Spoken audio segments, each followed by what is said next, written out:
આ અનેરો પ્રસંગ એ અમારા માટે આમ તો દિવાળી જેવો જ છે, કારણ કે સરસપુરવાસીઓ માટે બે દિવાળીઓ છે. એક તો આપણે દિવાળી તો ખરી જ, પણ આ રથયાત્રા પણ એક દિવાળી તરીકે જ મનાવવામાં આવે છે.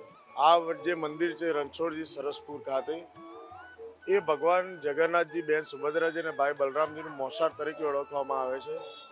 જ્યારે અહીંયા આગળની પહેલેથી એવી પ્રથા છે, વર્ષોથી પૌરાણિક એવી પ્રથા છે કે આ 148મી રથયાત્રા છે, એટલા માટે કે વર્ષોથી ભગવાન અહીંયા પૂનમના દિવસે અહીંયા માણસ સ્વરૂપે અહીંયા આગળ બિરાજમાન થાય છે. ત્યારે 15 દિવસ અહીંયા ભગવાન બાળ સ્વરૂપે અહીંયા દર્શન આપે છે. ત્યારબાદ અહીંયા ભગવાનને લાલ લડાના અનેક પ્રયાસો કરવામાં આવ્યા હતા. તદુપરાંત અત્યારે જે અમાસના દિવસે ભગવાન નિજ મંદિરે પરત ફર્યા છે અને ત્યારબાદ આજે અષાઢી સુદ બીજના દિવસે આજે રથ ઉપર બેસીને અહીંયા આગળ નગરચર્યાએ નીકળવા. ત્યારે હવે ગણતરીના જ કલાકો બાકી રહ્યા છે. ત્યારે સરસપુરવાસીઓ તેમના વધામણા કરવા માટે આતુરતાથી રાહ જોઈ રહ્યા છે.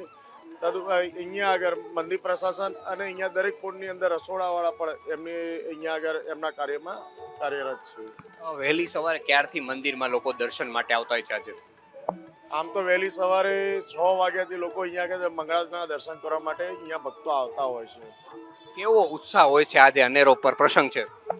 આ અનેરો પ્રસંગ એ અમારા માટે આમ તો દિવાળી જેવો જ છે, કારણ કે સરસપુરવાસીઓ માટે બે દિવાળીઓ છે. એક તો આપણે દિવાળી તો ખરી જ, પણ આ રથયાત્રા પણ એક દિવાળી તરીકે જ મનાવવામાં આવે છે.